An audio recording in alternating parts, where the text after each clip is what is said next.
It's a term that's being thrown around a lot these days. Some think it's a social thing, others a medical thing. So what is microdosing?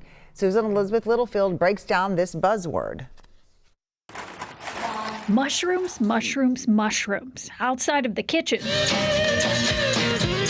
you may associate them with Woodstock. People have been taking psychedelics for a very long time. Obviously, they became very popularized in the West, kind of in the 1960s with the hippie counterculture movement.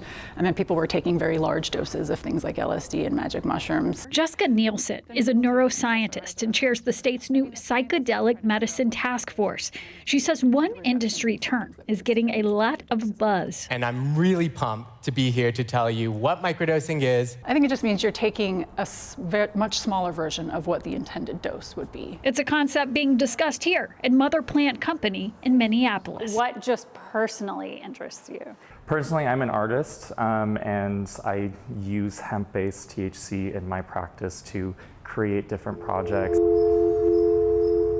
He hosts cannabis microdosing events at the store, which are legal, but microdosing is also commonly associated with psychedelics like LSD and psilocybin, which is in mushrooms. What do you wish people knew when they heard the phrase microdosing? So I think people should understand that microdosing is probably similar to taking an SSRI or some other kind of medication that you might take every day that's kind of really to help dampen symptoms of a condition versus curing it.